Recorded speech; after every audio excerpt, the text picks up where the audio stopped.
Hello students, आज हम class 10th physics का लेक्चर 6 देखेंगे। इसके पहले हम 5 लेक्चर देख चुके हैं जिसमें टॉपिक्स कवर किए गए हैं। आज का हमारा टॉपिक्स है संयुग्मी फोकस, रेखीय आवर्धन, जिसमें हम परिभाषा और सूत्र का निगमन करेंगे और फिर हम देखेंगे दर्पण के उपयोग। तो देखिए, संयुग्मी फोकस किसे कहते हैं ये समझेंगे। तो देखिए, जैसे आपको पता होगा, हमने पढ़ा भी है कि जब हम दर्पण के सामने वस्तु को रखते हैं, वस्तु की स्थिति बदलते जाते हैं तो प्रतिबिंब की स्थिति बदलती जाती है। जैसे जैसे हम वस्तु को दर्पण के समीप लाते हैं, प्रतिबिंब वैसे वैसे दर्पण से दूर होता रहता है। तो हम देखेंगे कि वस्तु की स्थिति बदलने पर प्रतिबिंब की स्थिति बदल जाती है।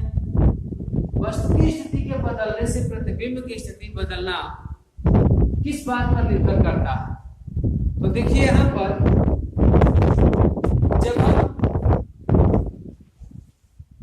मान लीजिए कि एक अवतल दर्पण है, अवतल दर्पण में हम वस्तु को कहीं और रखेंगे, प्रतिबिंब कहीं और बनेगा। तो अगर हम दो बिंदु ले लें ए और बी, अगर हम 2 पॉइंट्स ले लें ए और बी, उसमें हम वस्तु को, यदि वस्तु को ए पर रखें और प्रतिबिंब ए पर बी पर बन जाए, और अगर वस्तु को बी पर रखें और प्रतिबिंब ए पर बन जाए, तो ये ए और बी जो हैं वे ही संयुग्मी फोकस कहलाते हैं।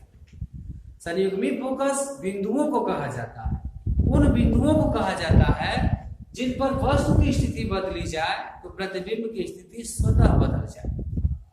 देखिए, हम ए पर वस्तु को रखें और प्रतिबिंब बी पर बन जाए, फिर बी पर वस्तु को रखें और प्रतिबिंब ए पर बन जाए, तो ये जो दोनों बिंदु ए और बी हैं, इन्हीं को संयुग्मी फोकस कहेंगे।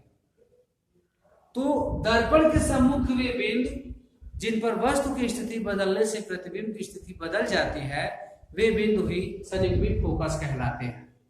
ध्यान देंगे, दर्पण के सम्मुख वे बिंदु जिन पर वस्तु की स्थिति बदलने से प्रतिबिंब की स्थिति स्वतः बदल जाए, उसे हम संयुग्मी फोकस कहते हैं।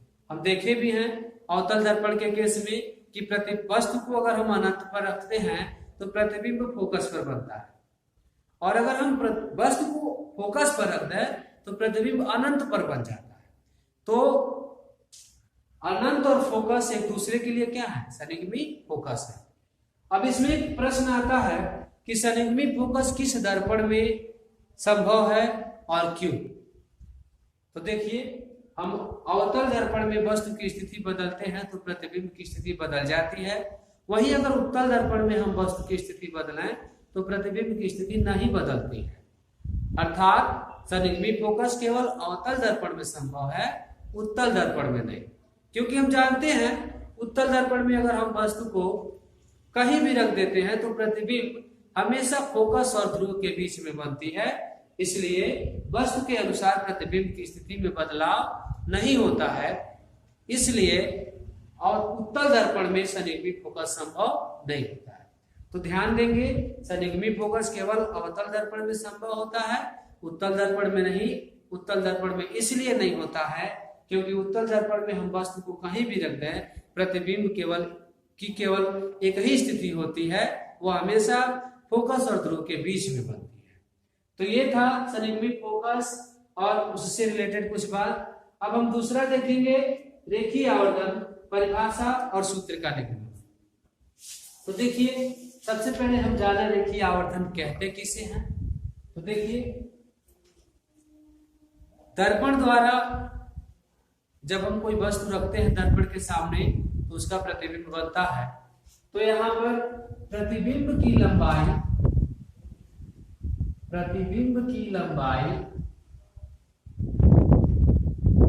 और वस्तु की लंबाई के अनुपात को क्या कहा जाता है?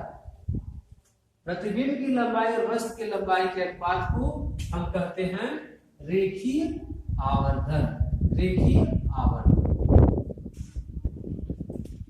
रेखीय आवर्धन जो होता है, प्रतिबिंब की लंबाई और वस्तु की लंबाई का अनुपात होता है। ध्यान देंगे, ऐसे परिभाषा बना सकते हैं, दर्पण द्वारा बने किसी वस्तु के प्रतिबिंब की लंबाई तथा उस वस्तु की लंबाई के अनुपात को रेखीय आवर्धन कहते हैं। रेखीय आवर्धन को केवल आवर्धन भी कहा जाता है।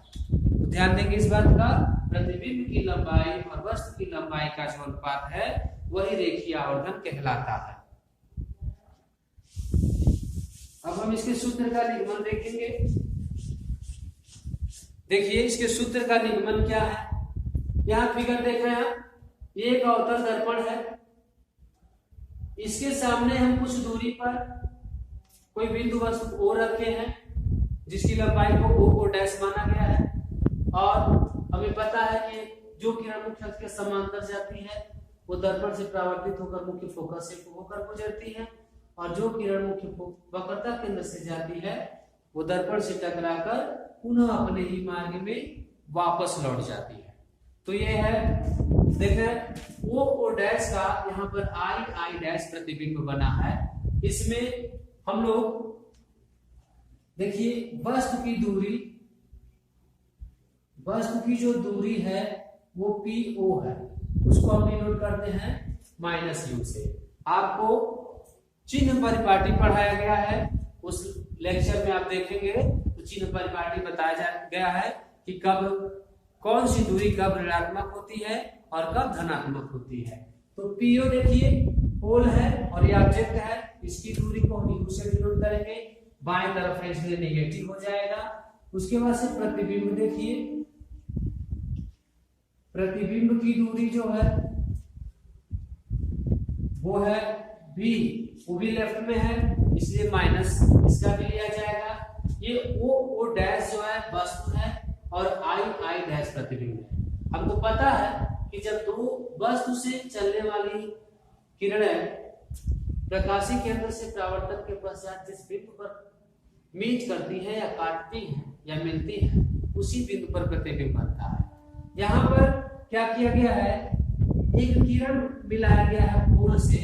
तो देखिए पोल पर जो किरणें गिरती हैं वो हमेशा लंबवत गिरती हैं, तो जिस मार्ग से वो गिरेगी यहाँ पर आपतित होगी, यहाँ से देखिए वो उसी मार्ग अपने लंबवत ही रिटर्न हो जाएंगी। तो यहाँ पर वो डैश P जो है PI डैश से होकर गुजरेगा। तो हमें यहाँ पर दो त्रिभुज दिखाई दे रहा है। यहाँ देखेंगे, यहाँ वस्तु है O डैश और प्रतिबिंब है I डैश। देखेंगे ध्यान से, हमारे पास दो समरूप त्रिभुज है। समरूप त्रिभुज POO ऐसे लेना है, PII डैश। देखेंगे फिगर में PII डैश और POO डैश एवं POO डैश में।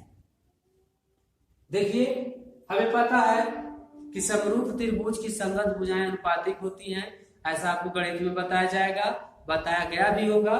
तो यहाँ पर देखेंगे संगत भुजाओं का अनुपात। वैसे हमें आवर्धन प्राप्त करना है और आवर्धन जो होता है प्रतिबिंब की लंबाई और वस्तु की लंबाई का अनुपात होता है, इसलिए हम देख रहे हैं आई डैश। ध्यान से देखेंगे आई डैश एक त्रिभुज PII डैश का ये लंब है। उसके बाद इसमें जो आएगा ना वो O डैश आएगा, और यहाँ देखें PI जो है इमेज का डिस्टेंस है और PO जो है ऑब्जेक्ट का डिस्टेंस। तो आप देखिए PO बराबर हमने माइनस में U रखा है और P जो PI है यहाँ पर देख सकते हैं आप, PI बराबर हमारा माइनस में V है। PI बराबर देखेंगे I डैश जो है वो प्रतिबिंब की लंबाई है, O डैश जो है वो वस्तु की लंबाई है। तो यहाँ पर देखिए इसको हम लिख सकते हैं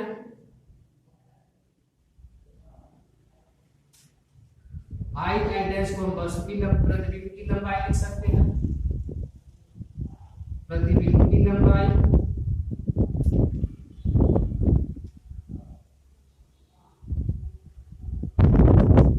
और जो O डैश है वो वस्तु की लंबाई है।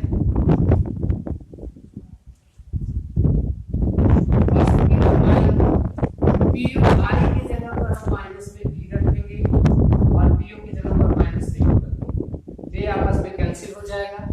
चिन्ह परिपाटी आपको बताया गया होगा कि जो प्रतिबिंब की लंबाई है देखिए उल्टा है, नीचे है मुख्य अक्ष के तो नेगेटिव लिया जाएगा और ये ऊपर है मुख्य अक्ष तो पॉजिटिव, तो हम यहाँ पर इसको ऋण चिन्ह के साथ ले लेंगे ऐसे, ये इससे कैंसिल हो जाएगा। अब प्रतिबिंब की लंबाई को हम चाहे तो केवल आई से डिनोट कर सकते हैं, देखिए आई, और प्लस वस्तु की लंबाई को हम डिनोट कर सकते हैं O से, this equal to V upon U, minus और माइनस कैंसिल, यहाँ एक माइनस है। जो रेखीय आवर्धन होता है हम उसको m से डिनोट कर सकते हैं, तो m बराबर हो जाएगा माइनस में V अपॉन U। ये जो माइनस है वो यहाँ चला जाएगा, यहाँ देखिए हम लिख सकते हैं m बराबर I अपॉन O। प्रतिबिंब की लंबाई और वस्तु की लंबाई का अनुपात ही रेखीय आवर्धन होता है, जिसको हम m से डिनोट करते हैं, स्मॉल या कैपिटल। तो हम यहाँ स्मॉल से डिनोट किए हैं, तो ये है रेखीय आवर्धन का फार्मूला,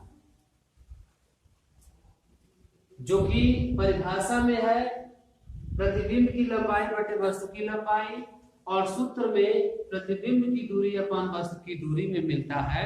तो इस चीज का हम ध्यान रखेंगे कि जो रेखीय आवर्धन होता है वो प्रतिबिंब की लंबाई और वस्तु की लंबाई का अनुपात होता है। तो ये इसका फार्मूला है।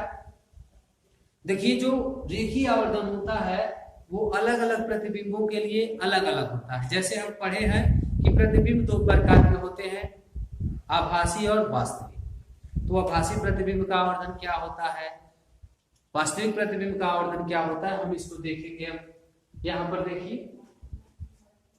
देखिए जो आभासी प्रतिबिंब होते हैं, आभासी जो प्रतिबिंब आभासी होते हैं वो सीधे भी होते हैं। आभासी हम सीधे प्रतिबिंब के लिए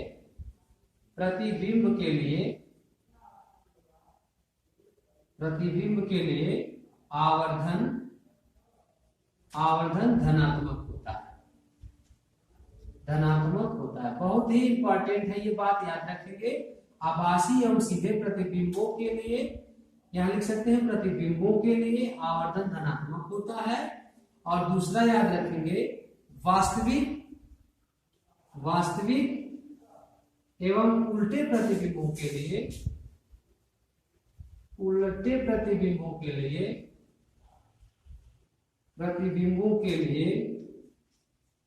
आवर्धन ऋणात्मक होता है, ये बात याद रखेंगे। जो प्रतिबिंब आभासी होते हैं वे सीधे होते हैं, ये आपको याद रखना है। जो प्रतिबिंब वास्तविक होते हैं वो उल्टे होते हैं, ये भी याद रखना है। तो आभासी और सीधे प्रतिबिंबों के लिए जो आवर्धन होता है वो धनात्मक होता है, और वास्तविक और उल्टे प्रतिबिंबों के लिए जो आवर्धन होता है वो ऋणात्मक होता है। ये जो फार्मूला आपको दिख रहा है इसमें माइनस v बटे u रहेगा। अगर प्रतिबिंब वहां पर देखेंगे कि प्रतिबिंब अगर आभासी है तो m के जगह पर नेगेटिव ले लेंगे, और अगर प्रतिबिंब वास्तविक है तो m के जगह अगर आभासी है तो m के जगह पर पॉजिटिव, और वास्तविक है तो m के जगह पर नेगेटिव ले लेंगे। इस पॉइंट का यूज हम न्यूमेरिकल सॉल्व करने में करते हैं।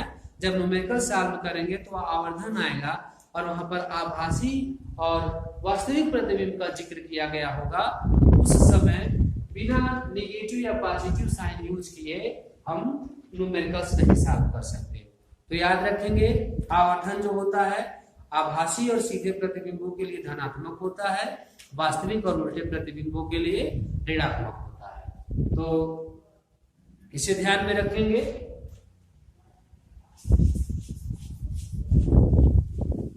अब हम देखेंगे दर्पण के उपयोग।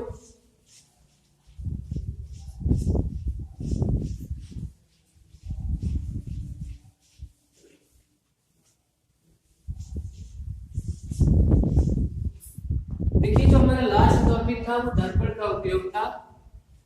दर्पण तीन प्रकार के, मुख्य रूप से तो दर्पण हम जानते हैं दो प्रकार के होते हैं, एक होता है समतल और दूसरा गोली। तो समतल दर्पण, गोली दर्पण में दो प्रकार के दर्पण होते हैं, एक होता है उत्तल और एक अवतल। अवतल और उत्तल दो दर्पण होते हैं। तो समतल दर्पण हम कहाँ यूज करते हैं? समतल दर्पण का उपयोग हम करते हैं खास करके चेहरा देखने में। वैसे तो दूरदर्शी वगैरह में भी समतल दर्पण का प्रयोग होता है, दूरदर्शी में भी समतल दर्पण यूज होता है, और मुख्य उपयोग हम जानते हैं चेहरा देखने में किया जाता है समतल दर्पण का। उसके बाद से जो गोलीय दर्पण है उसको देखा जाए तो उत्तल और अवतल दो प्रकार के होते हैं। तो ध्यान से देखेंगे यहाँ पर अवतल दर्पण के उपयोग। अवतल दर्पण क्या करता है? अवतल दर्पण किरणों को कन्वर्ज कर देता है, एक जगह इकट्ठा कर देता है। इसका नेचर ही ऐसा है। देखिए इस तरह से जो भी किरणें इसके पैरेलल पड़ती हैं वो इस पर क्या करते हैं, इसके मुख्य फोकस से होकर के जाती है ऐसे। तो अवतल दर्पण का मुख्य काम है किरणों को कन्वर्ज करना। तो टेबल लैंप जो होता है, टेबल लैंप में अवतल दर्पण का प्रयोग किया जाता है। कहाँ किया जाता है? Table lamp. टेबल लैंप में जो लगा रहता है शील्ड, उस पे इस अवतल दर्पण का प्रयोग होता है। जो ट्रेन का जो लाइट होता है सामने वाला, उस लाइट का जो कवर ग्लास होता है उसमें भी अवतल दर्पण का प्रयोग होता है, क्योंकि उस भी किरण को क्या करना होता है, फैलाना नहीं होता बल्कि कलेक्ट करना होता है, एकत्र करना होता है। इसलिए वहां पर भी इस अवतल दर्पण का प्रयोग किया जाता है। अवतल दर्पण का प्रयोग डॉक्टर द्वारा चिकित्सा के क्षेत्र में भी किया जाता है। कुछ जगहों पर प्रकाश नहीं पहुंच पाता है साधारण तरीके से, तो अवतल दर्पण का प्रयोग करके उस जगह पर प्रकाश पहुंचाया जाता है। तो चिकित्सा के क्षेत्र में भी इसका प्रयोग किया जाता है। आप देखें यहाँ ट्रेन के हेडलाइट में प्रयोग किया जाता है, हेडलाइट। और चिकित्सा के क्षेत्र में भी इसका प्रयोग होता है, चिकित्सा के क्षेत्र में। अब चिकित्सा के क्षेत्र में कैसा होता है, बस लाइट दर्पण है तो लाइट को एक जगह से दूसरे जगह तक पहुंचाने का ही काम करता है ये परावर्तन के माध्यम से। तो कुछ जगहों पे अगर लाइट साधारण तरीके से नहीं जा पाता है तो दर्पण लगा देने से वो उसको क्या करता है, फोकस कर देता है और उससे आसानी से काम चल जाता है। तो ये अवतल दर्पण के उपयोग थे। हजामत बनाने में अवतल दर्पण का ही प्रयोग किया जाता है। यानी सैलून वाले जो होते हैं, शेविंग करते समय जो दर्पण हम देखते हैं वो दर्पण अवतल दर्पण ही होता है। तो इसे ध्यान देंगे, मुख्य है ये हजामत बनाने में, हजामत बनाने में, इसे याद रखिए। तो ये थे अवतल दर्पण के उपयोग। उत्तल दर्पण क्या करता है, अब हम उत्तल दर्पण का उपयोग देख लें। उत्तल दर्पण के उपयोग देख लें, दर्पण के उपयोग। तो उत्तल दर्पण में क्या होता है, उत्तल दर्पण किरणों को फैलाता है, अवतल क्या करता है, किरणों को इकट्ठा करता है, और उत्तल दर्पण किरणों को फैलाता है। तो इसके फैलाने के नेचर से, इसके किरणों को बिखेरने के नेचर की वजह से इसका प्रयोग वहां होता है जहां प्रकाश को दूर दूर तक फैलाना। जैसे देखिए स्ट्रीट लाइट,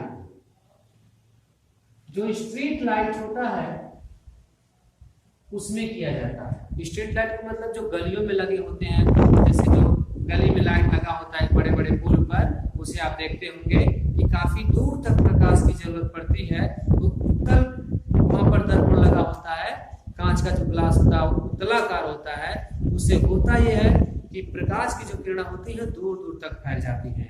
आपने देखा भी होगा कि एक पोल पर एक जो बल्ब लगा होता है उससे काफी दूर तक का क्षेत्र जो होता है प्रकाशित होता है। तो ये मुख्य कार्य किसका है, उस कांच के उत्तलाकार होना। उत्तलाकार अगर नहीं होता, उत्तल दर्पण के आकार का नहीं होता, तो प्रकाश को काफी दूर तक नहीं फैला पाता। और दूसरे चीज होता है यहाँ पर जो वाहन के, यहाँ वाहन में लिखे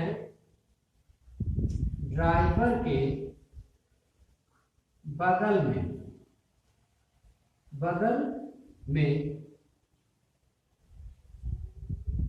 पीछे के वाहनों को देखने के लिए, पीछे के वाहनों को देखने के लिए।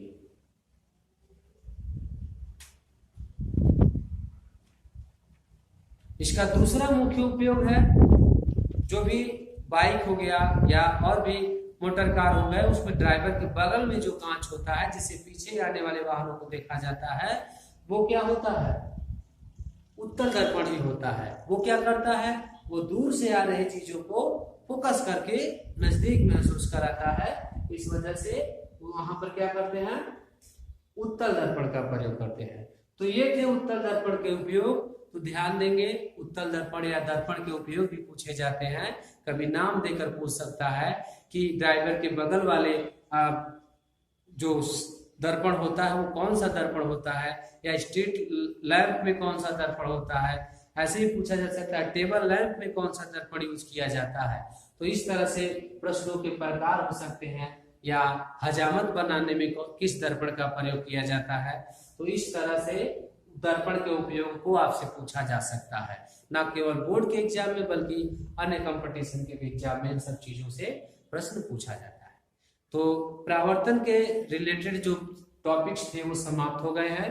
अब इससे रिलेटेड आपको न्यूमेरिकल्स बताए जाएंगे और उसके बाद से हम अपवर्तन पढ़ेंगे, जो कि अगले वीडियो में पढ़ेंगे। धन्यवाद।